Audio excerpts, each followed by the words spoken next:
Hi, today we're going to talk about helping the student discover why the composer wrote rests in the music and what it does for the music. Rather than just point out it's there, I like to help them hear it for themselves.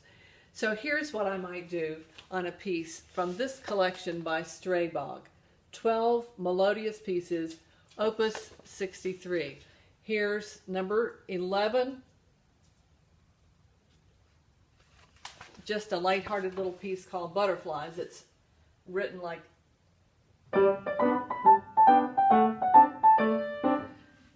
now suppose your student comes in and plays it like this.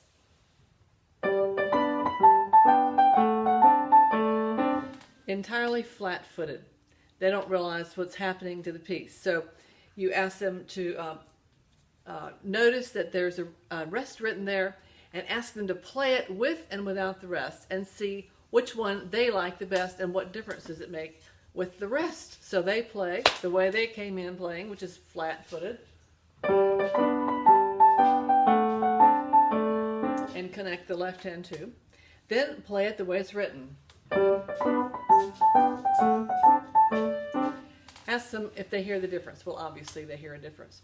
But say, what did that do for the feel of the piece or the rhythm of the piece? And hopefully you hear, well, it was lighter. And so that's what we're after. So when they hear that it's lighter, that it lightens it up to play as written, then you understand why Mr. Straybog put the rests in. You know, every time you put pencil to manuscript paper, you have to decide, is this a quarter note or is this an eighth note and a rest? And so every single note and rest is a decision the composer had to make. And almost every time, it's the right decision. And sometimes we just need to help our students discover that. For example, here's another piece. Number 9 has a rest in the left hand. The student comes in playing it this way.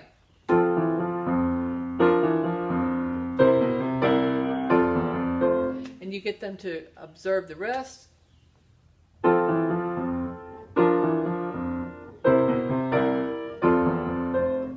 What does that do? Well, it lightens it up. It sure does. And here's one more from the series, On the Green. If they come in playing,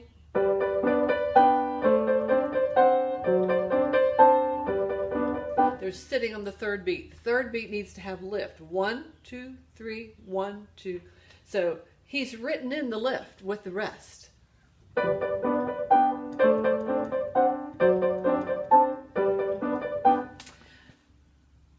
I like to lead my students to discover, if at all possible, why the composer wrote what's there. So I never tell my students something. I can lead them to discover by asking a question.